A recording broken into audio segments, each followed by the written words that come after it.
Hello guys. सो आप accounts के syllabus तो देख ही लिए होंगे कि क्या क्या है एमडीसी सब्जेक्ट के लिए। अनलाइक कॉमर्स स्टूडेंट आपको अकाउंट्स में इतना सब कुछ नहीं पढ़ना है। आपको जो पहला चीज़ पढ़ना है वो है meaning, objectives, advantages and limitations. ठीक है, तो अकाउंटिंग के बारे में हम पहले जानते हैं अकाउंटिंग कहते किसको है। ठीक है, accounting is often regarded as the language of business. ठीक है, ये इसे लैंग्वेज ऑफ बिजनेस कहा जाता है and it is concerned with recording, classifying and summarising of transaction. जितना भी ट्रांजैक्शन होता है ना, पैसा का लेन देन को ट्रांजैक्शन बोलते हैं। तो उसे अकाउंटिंग क्या करता है, समराइज करता है, क्लासिफाई करता है, रिकॉर्ड रखता है। ठीक है, और अकाउंटिंग और अकाउंटेंसी, अकाउंटिंग एंड अकाउंटेंसी, जो लास्ट में टेंसी ऐसा है, ये दोनों अलग अलग चीज़ें हैं। ठीक है, ये सभी इसमें ज़्यादा गौर नहीं करते। अकाउंटेंसी क्या है, आपकी जो किताब है, आप जो किताब से पढ़ रहे हो उसका नाम अकाउंटेंसी है। तो accountancy is a body of knowledge prescribing certain rules और principles to be observed while recording, classifying and summarising of transaction. ठीक है, मतलब क्या है दोनों में, अकाउंटेंसी, ये जो आप नॉलेज पढ़ रहे हो, ये जो बुक के हिसाब से आपको पढ़ रहे हो, आपको एक जगह, एक बॉडी ऑफ नॉलेज जहाँ पे आप सारा रूल्स प्रिंसिपल्स ऑब्जर्व करते हो, रिकॉर्डिंग का, क्लासिफाइंग का, समराइजिंग का, किस चीज़ का, ट्रांजैक्शन का, रिकॉर्डिंग का, जहाँ पे आप पूरे प्रिंसिपल्स को देखते हो, नॉलेज रखते हो, उस चीज़ को अकाउंटेंसी बोलते हैं।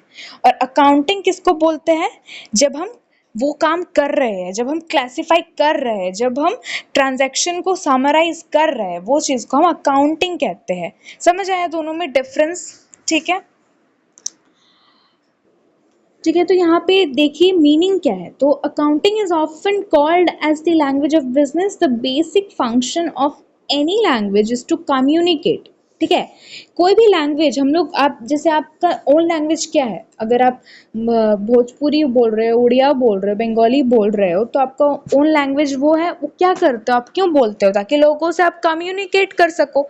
तो अकाउंटिंग लैंग्वेज है जो बिजनेस में कम्युनिकेट करने में हेल्प करता है। ठीक है, counting is basic function of any language to communicate. Accounting communicates the result of the business to the users of accounting information to enable them to make reasoned decision. ठीक है, quick decision making में। ठीक है, to communicate information, accounting follows a systematic process of recording, all right, a business transaction resulting in creation of financial statement. तो basically accounting जो है, हम पैसा, इज ऑल अबाउट पैसा। आप बैंक में देख सकते हो। Okay, the two most important financial statement, ये देख लेते हैं क्या लिखा हुआ है। Our profit and loss account, balance sheet. Profit and loss account depicts the net results of the business operations, net profit during the accounting period. Balance sheet depicts मतलब assets क्या होता है, amounts of assets, liability, capital of business indicates। तो ये सब के बारे में हम पढ़ेंगे आगे वीडियोस में।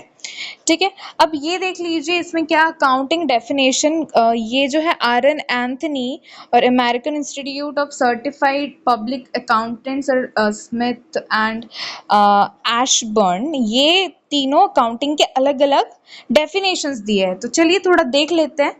जितना भी अलग हो, सिमिलैरिटी तो एक ही चीज़ के बारे में बोल रहे हैं। Nearly every business enterprise has accounting system. It means of collecting, summarizing, analyzing, reporting in monetary terms information about business. ठीक है, information about business के बारे में पता है, ये वही चीज़ बोल रहा है। अब ये एंथनी साहब तो ये बोले, अमेरिकन इंस्टीट्यूट क्या बोल रहा है, accounting is the art, it is the art of recording, classifying, summarizing in a significant manner and in terms of money, transaction, and events which are in part at least of financial character, interpreting the result. ठीक है, तो ये भी वही चीज़ को बारे में बता रहे हो कि ये एक आर्ट है रिकॉर्ड करने का, क्लासिफाई करने का इन अ सिग्निफिकेंट मैनर और इन टर्म्स ऑफ मनी, इसमें मनी इंक्लूड किया है। ठीक है, transaction, events which are in a part at least of financial character, ठीक है।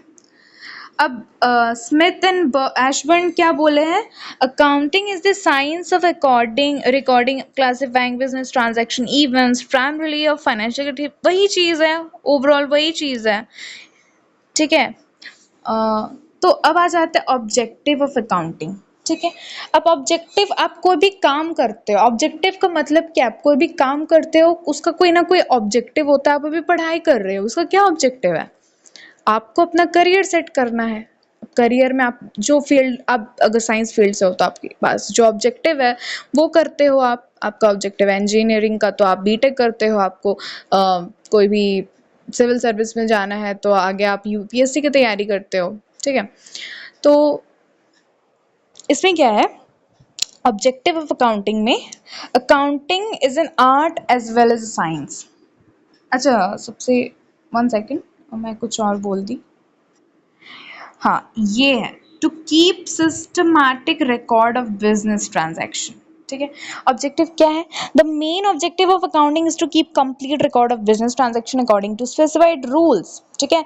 जितना भी बिजनेस ट्रांजैक्शन होता है ना, ये अकाउंटिंग क्या करता है, उसका काम क्या है, उसका काम है रिकॉर्ड को रखना, कीप एक सिस्टमैटिक रिकॉर्ड रखना, उसको complete record of business transaction कितना हुआ, help to avoid the possibility of omission and fraud, ठीक है।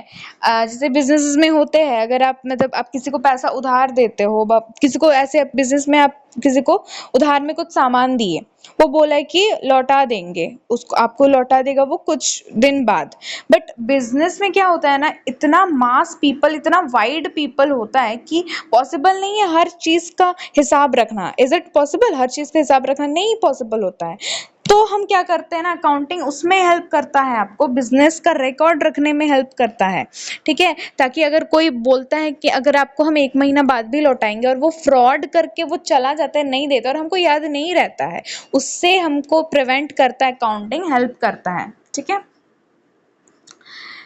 चलिए फिर देख लेते हैं क्या बोल रहा है, to calculate profit and loss. ये तो बहुत ज़्यादा है, इसका ऑब्जेक्टिव यही है, इसको प्रॉफिट एंड लॉस कैलकुलेट करना है, मतलब कितना प्रॉफिट हुआ बिजनेस में, कितना लॉस हुआ बिजनेस में, ठीक है। ये तो इस पर समझाने की जरूरत नहीं है। How much goods have been purchase during a particular period, और एक जैसे पूजा के टाइम आप देख सकते हो, पूजा के टाइम या फिर कोई भी जैसे दुर्गा पूजा हो गया, दिवाली हो गया, ये सब फेस्टिव सीजन में क्या होता है ना, दुकान सब में बहुत ज़्यादा बिक्री होता है, बहुत बिक्री होने पर हिसाब नहीं रह पाता है कि कितना प्रॉफिट हो रहा है, कितना लाभ, मतलब वही प्रॉफिट मतलब क्या होता है, लाभ, प्रॉफिट गेन एक ही चीज़ है, ठीक है। तो हिसाब हम नहीं रख रख पाते, तो उसमें हमारा अकाउंटिंग हेल्प करता है, ठीक है।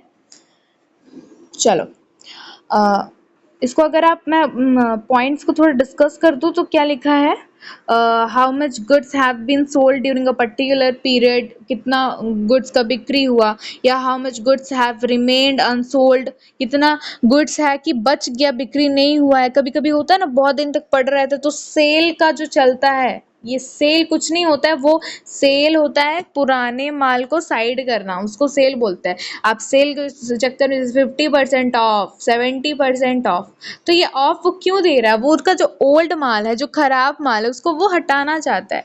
तो ये एक बिजनेस स्ट्रैटेजी है, ठीक है। How much amount has been spent, यहाँ पे क्या लिखा हुआ है, रुक जाइए मैं इसे क्लियर कर दे रही हूँ। तो how much amount has been spent on the various heads of expenditure and how much amount has been earned by various heads of revenues. Expenditure क्या कहते हैं, रेवेन्यू किसे कहते हैं, हम आगे जाके पढ़ेंगे, ये सब बिजनेस टर्म्स हैं, आपको सब मैं बताऊंगी, ठीक है। चलिए, थर्ड ऑब्जेक्टिव क्या है, to know the exact reasons leading to net profit and loss. अब इसका मतलब है आपका जो प्रॉफिट हो रहा है, जैसे आपका प्रॉफिट हो गया, अब प्रॉफिट क्यों हुआ, क्योंकि फेस्टिव सीजन था। तो ये आपको क्या, आपको एक चीज तो पता चला कि जो फेस्टिव सीजन के कारण में प्रॉफिट हो रहा है। अगर सपोज लॉस हो रहा है, लॉस, तो लॉस क्यों हो रहा है, कभी मंदा चलता है, कभी अच्छा चलता है बिजनेस, बट लॉस क्यों होता है, तो ये अकाउंटिंग हेल्प करता है एग्जैक्ट रीजंस फाइंड आउट करने में। क्योंकि ये आप सोच रहे होगे ये कैसे हेल्प करेगा, तो जैसे कि आपको क्या होता है ना, सपोज आपको 2014 में, आपका 2014 में इतना क्यों ले रही हूँ, 2020 लेती हूँ, कोरोना का टाइम था, 2020 को भी मैं एक्सक्लूड ही कर दे रही हूँ क्योंकि ये एक्सेप्शन में ही आएगा। मैं 2023 22 ले लेती हूँ। 2022 में कोई बिजनेस किसी का मंथ ऑफ फरवरी में बहुत ही कम घाटा हुआ था उसको, लेकिन अगस्त सितंबर तक आते आते उसको अच्छा कमाई हुआ। तो ये एक चीज है, रिकॉर्ड रखा इस साल का 2022 का ये रिकॉर्ड रखा, फिर 2024 का वो रिकॉर्ड रखेगा।